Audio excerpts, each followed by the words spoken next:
Bonjour Monsieur Durand. Bonjour Monsieur Durand. Bonjour Monsieur Durand.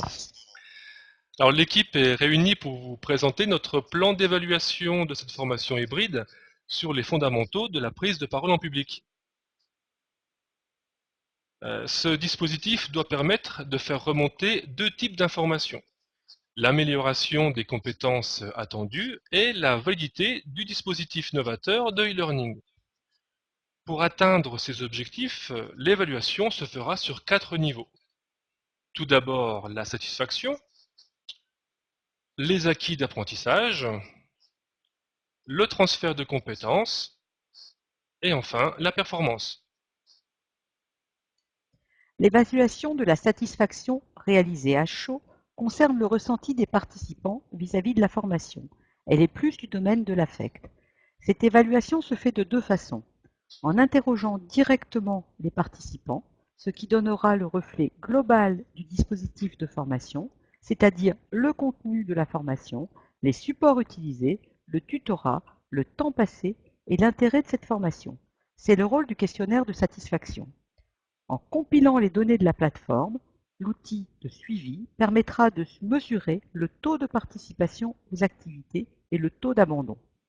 La participation au forum, avec les messages déposés, le chat des classes virtuelles sont aussi un reflet de leur satisfaction. Pour les acquis de l'apprentissage, cette évaluation, donc centrée sur les acquis de l'apprentissage des collaborateurs, se fera à chaud. Elle permettra, au travers de l'analyse des résultats des activités, de vérifier cette montée en compétences. Le questionnaire d'auto-évaluation permettra de déterminer le niveau de connaissance initial, et la mise en situation lors du regroupement avec ces jeux de rôle renseignera sur la mise en application des différents principes acquis au cours des 4 premières semaines.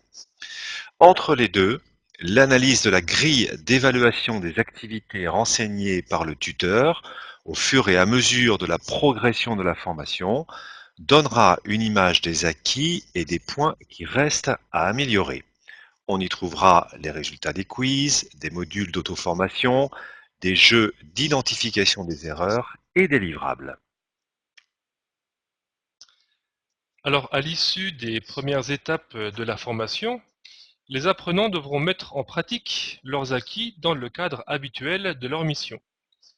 Le transfert de compétences sera donc évalué à chaud dans un premier temps, à l'issue des semaines 5 et 6 de la formation, correspondant à la mise en œuvre sur le terrain. L'analyse du questionnaire, réalisée après la mise en pratique des acquis au cours des missions habituelles des collaborateurs, permettra d'évaluer ces transferts.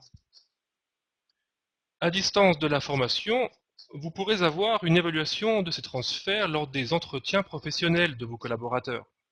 Si vous le désirez, nous nous mettrons à votre disposition pour vous aider à élaborer un questionnaire de satisfaction auprès de vos clients.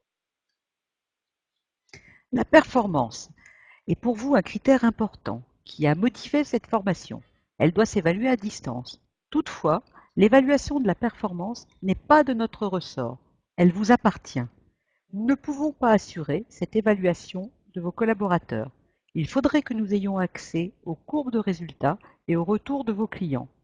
Vous pourrez facilement évaluer une amélioration des performances de vos collaborateurs en analysant la courbe de leurs résultats, nouveaux clients, prestations vendues, ainsi que l'amélioration de l'image de votre société. Nous serions intéressés par un retour sur ce point afin d'évaluer la pertinence de la conception de ce dispositif de formation. Un dernier mot sur les conditions de réussite de ce dispositif. Afin d'avoir une évaluation globale de la formation proposée, l'aspect technique n'est pas à négliger et la plateforme utilisée devra être fonctionnelle.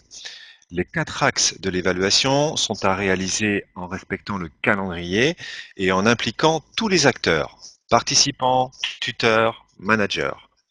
Un retour d'information rapide après chaque session est nécessaire auprès des différents intervenants afin de pouvoir identifier et mettre en œuvre d'éventuelles pistes d'amélioration pour ce dispositif. Monsieur Durand, Nous vous remercions de votre attention et nous sommes à présent ouverts à toutes vos questions.